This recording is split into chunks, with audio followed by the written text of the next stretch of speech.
તમને બતાવતો નથી. ભલે એની પર ક્રિયા ખાવાની ક્રિયા થઈ રહી છે, પરંતુ બતાવે છે કર્તાને. મુખ્ય છે પ્રથમા વિભક્તિમાં આવશે અને કર્તૃવાચ્યમાં કર્મ દ્વિતીય વિભક્તિમાં આવશે. ઇંગ્લિશમાં એક એક્ઝામ્પલ લઈએ, ઉદાહરણ લઈએ. He is eating fruits. Fruits બહુવચન, હી એકવચન. પરિવર્તન કરીએ, વાચ્ય પરિવર્તન કરીએ, કર્મ વાચ્ય passive voice. Fruits are being eaten by him. પેલા ક્રિયાપદ હતું હી ઇઝ ઇટિંગ, એક વચનમાં ક્રિયાપદ આપણે લીધું હતું કારણ કે હી એક વચનમાં છે. વાચ્ય પરિવર્તન થઈ ગયું, આર બીઇંગ ઇટન. કેમ? કારણ કે કર્મ વાચ્ય છે અને ક્રિયાપદ કર્મને અનુસરે છે. ફ્રૂટ્સ જે બહુવચનમાં છે તેને અનુસરણ કરી અને આપણે કરતા તૃતીય વિભક્તિમાં જશે, કર્મ પ્રથમા વિભક્તિમાં જશે કારણ કે કર્મ વાચ્ય છે, જે મુખ્ય છે. ક્રિયાપદ કર્મને અનુસરશે. Fruits are being eaten by him, તેવું લીધું. વિભક્તિના પ્રત્યે આપણે જોયા, કર્તાને કર્મ છે વગેરે વગેરે વગેરેમાં ઇંગ્લિશમાં આવી બાય, વિથ, વિધાઉટ, તૃતીય વિભક્તિ, કરણકારક. તે ઇંગ્લિશમાં પણ એ તૃતીય વિભક્તિમાં પરિવર્તિત થાય છે. કર્તા વાચ્ય પરિવર્તન થાય, કર્મ વાચ્યમાં તૃતીય વિભક્તિમાં આવે, ભાવ વાચ્યમાં તૃતીય વિભક્તિમાં આવે.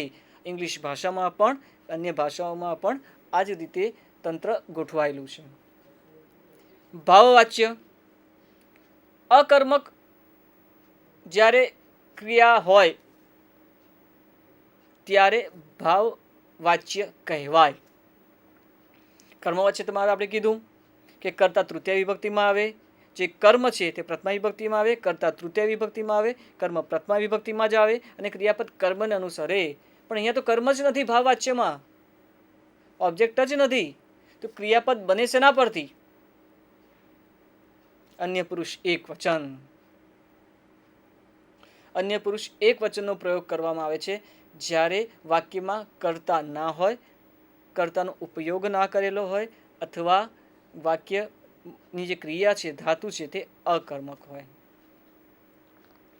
આગળ જોઈએ મિત્રો, ઉદાહરણ. એક કથા છે, ધ્યાનથી વાંચીશું અને અર્થનો અવગ્રહણ કરવા પ્રયત્ન કરીશું, સરસ રીતે સમજીશું. જે આગળ આપણે ચર્ચા કરી, ક્રિયાપદ શોધીશું, કર્તા શોધીશું, વિશેષણ છે તો તે શોધીશું, બીજા કેટલાક પ્રત્યય, ઉપસર્ગ, વાચ્ય વગેરે પણ આપણે જોઈશું અને અર્થને ગ્રહણ કરવા માટે આપણે પ્રયત્ન કરીશું. એકઃ જંબૂકઃ અસ્તિ. સઃ એકદા આહારાર્થમ વને ભ્રમતિ. એકત્ર સહ દ્રાક્ષાલતાં પશ્યતિ. લતાયામ અનેકાની દ્રાક્ષાફલાની સંતિ. તાની પક્વાની. જંબૂકઃ અદ્ય મમ દ્રાક્ષાફલાનાં ભોજનમ ઇતિ ચિંતયતિ. દ્રાક્ષાં લબ્ધુમ ઉપરી ઉત્પતતિ, કિંતુ દ્રાક્ષાફલાની ન પ્રાપ્નોતિ. જંબૂકઃ પુનઃ પુનઃ ઉત્પતતિ, તથાપિ ફલાની ન પ્રાપ્નોતિ. જંબૂકઃ કુપિતઃ ભવતિ, સઃ તાની દ્રાક્ષાફલાની દૂષયતિ. દ્રાક્ષાફલાની આમ્લાની ઇતિ વદતિ, અનંતરમ સ્વસ્થાનમ ગચ્છતિ. ધ્યાનથી જુઓ. સૌથી પહેલું વાક્ય, એકઃ જંબૂકઃ અસ્તિ. અસ્તિ ક્રિયાપદ, કર્તા જંબૂકઃ, કર્મ છે જ નહીં, જંબૂક છે. એકઃ સંખ્યાવાચી વિશેષણમ, સંખ્યા વિશેષણ તરીકે પ્રયોગ થાય છે સંસ્કૃત ભાષામાં. એકઃ જંબૂકઃ, તેની જગ્યાએ જંબુકની જગ્યાએ કોઈ સ્ત્રીલિંગ શબ્દ હોત તો થઈ ગયું હોત એકા. એકઃ જંબૂકઃ અસ્તિ. સૌથી શ્રેષ્ઠ જો પદ્ધતિ હોય તો જે ભાષા છે તે ભાષાને તે જ ભાષામાં આપણે સમજીએ. એટલે પહેલા કીધું તે પ્રમાણે શ્રવણ સંભાષણ મુખ્ય છે, તો જ આપણે સરળતાથી તેનો આપણે અર્થનું ગ્રહણ કરી શકીશું. અન્ય ભાષાનો ઉપયોગ કરવાની જરૂરિયાત નહીં પડે.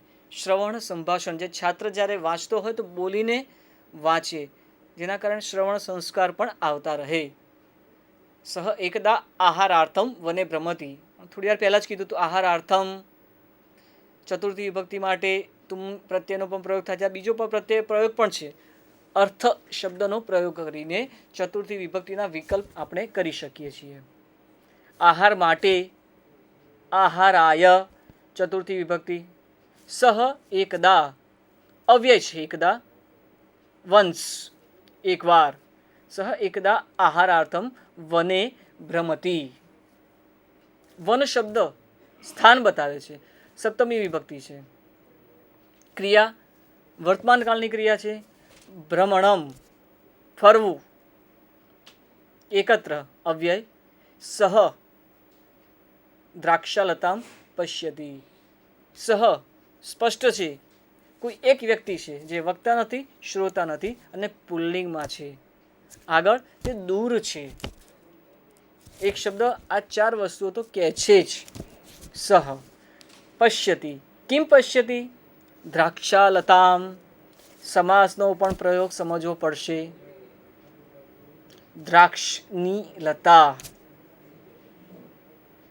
લતાયામ અનેકાની દ્રાક્ષા ફલાની સંતિ. પુનઃ લતાયામ શબ્દ સ્થાનમ દર્શયતિ. કુત્ર? લતાયામ.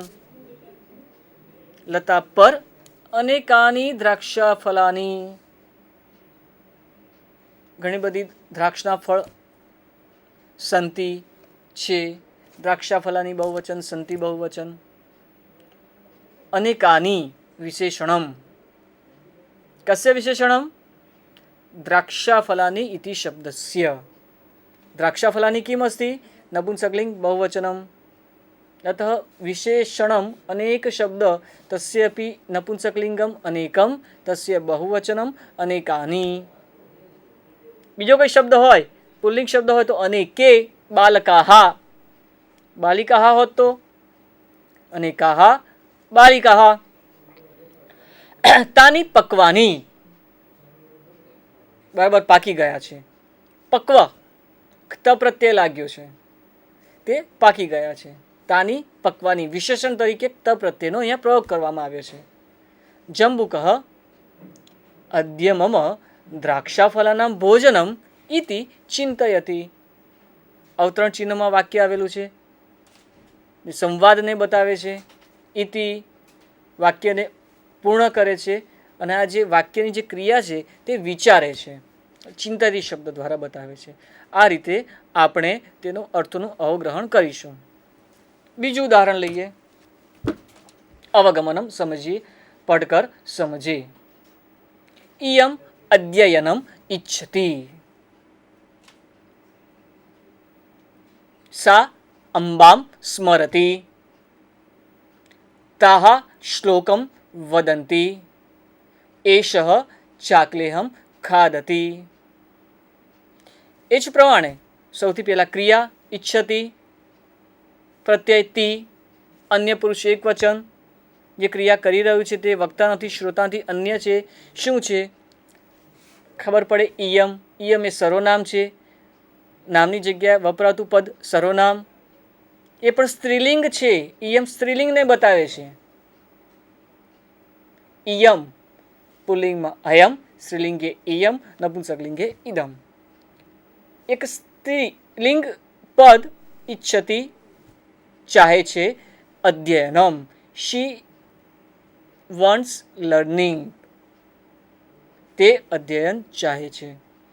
સા અંબામ સ્મરતિ, તે અંબાનું સ્મરણ કરે છે. સા પુનઃ સ્ત્રીલિંગ દૂર.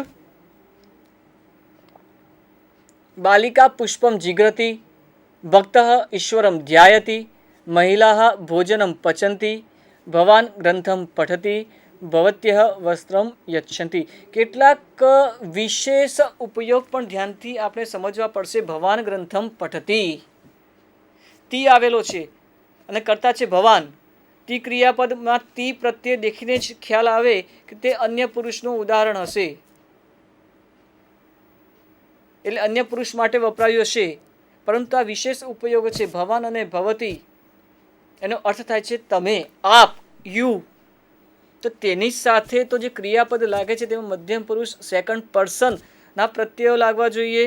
તો અન્ય પુરુષના પ્રત્યયો કેમ લાગ્યા? અર્થ ગ્રહણ કરવામાં તકલીફ થશે. ધ્યાનથી સમજો. ભવાન ભવતી વિશેષ ઉપયોગ છે. ભવાન અને ભવતી સાથે અન્ય પુરુષના કાળના પ્રત્યયો લાગે છે. અન્ય એક ઉદાહરણ, કાશીનગરે એક પંડિત અસ્તિ, પંડિત સમીપમ, પંડિતસ્ય સમીપમ. સમાસ. એક શિષ્ય આગચ્છતિ, શિષ્ય વદતિ આચાર્ય વિદ્યાભ્યાસાર્થમ આગતઃ, विद्यायाः अभ्यासाय आगतः, मैं आया हुआ हूँ. पंडितः शिष्य बुद्धि परीक्षार्थम, शब्दों ने ભેગા કરી દીધા છે. શિષ્ય બુદ્ધિ પરીક્ષાર્થમ સમાસનો ઉપયોગ કર્યો છે. શિષ્યસ્ય બુદ્ધેઃ પરીક્ષાર્થમ પૃચ્છતિ વત્સ દેવઃ કુત્ર અસ્તિ, शिष्यः वदति गुरो देवः कुत्र नास्ति, भवानेव समाधानं वदतु. सन्तुष्टः गुरुः वदति देवः सर्वत्र अस्ति, देवः सर्वव्यापी, त्वं बुद्धिमान् अतः विद्याभ्यासार्थम अत्र एव वस. જે પ્રમાણે આપણે ચર્ચા કરી અત્યારે તે જ પ્રમાણે ક્રિયા કરતા અને તે સંલગ્ન બીજા બધા પદોનો વિશેષ અભ્યાસ કરી અને આપણે અર્થોનું અવગ્રહણ કરી શકીએ છીએ. ફરીથી એકવાર પુનઃસ્મરણ કરી દઈએ.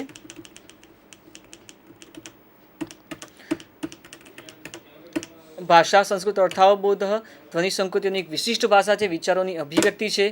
મૂળભૂત રીતે કોઈ પણ ભાષા સમજવા માટે 4 તત્વો ક્રમશઃ શીખવા પડે તો જ ભાષા સારી રીતે શીખી શકીએ. તે છે શ્રવણમ, સંભાષણમ, પઠનમ, લેખનમ. તે પછી આવે છે કેટલીક ચર્ચાઓ જે આપણે આપણા જીવનકાળ દરમિયાન સતત તેનો ગ્રહણ થતું જ રહે છે. જે સાંભળવા અને બોલવામાં આવે છે તેવા કેટલાક શબ્દોનું અર્થોનું ગ્રહણ આપણે કરતા જ રહીએ છીએ. ભાષા વાક્ય, વર્ણ પદ વાક્ય અને અર્થ, વર્ણ પછી પદ, પદ પછી વાક્ય અને વાક્ય પછી અર્થ બને છે. વાક્યની સૌથી સામાન્ય પ્રથમ જે જરૂરિયાત છે તે ક્રિયાપદ. એક ક્રિયાપદ ઘણું બધું કહી જાય છે. વિભક્તિના પ્રત્યયો, અલગ અલગ ભાષાઓમાં અલગ અલગ પ્રત્યયો લાગે છે જે આપણા ઉપર પ્રભાવ ઉત્પાદિત કરે છે. સંસ્કૃત ભાષાની વાત કરીએ તો સંસ્કૃત ભાષા દ્વારા જ સમજીએ. બીજી ભાષાથી સમજવાનો પ્રયત્ન કરીએ તો આ જે પ્રત્યયોનો જે ભેદ છે તેને સારી રીતે સમજીએ અને પછી અર્થનું ગ્રહણ કરીએ.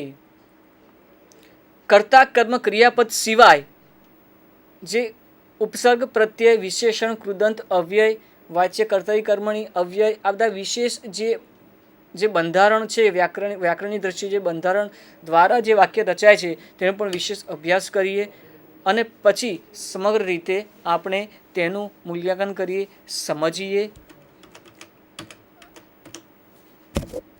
ધન્યવાદः. આશાસે યत् કિમપि મયા ઉક્तं તत् सम्यक् रूपेण भवद्भिः पठितं. धन्यवादः.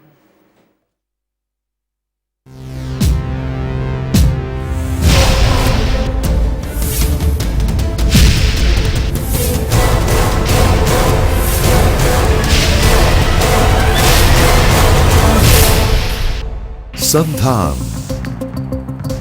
All Gujarat Integrated Classroom. સેટેલાઇટના માધ્યમથી જોડતી કડી એટલે સંધાન.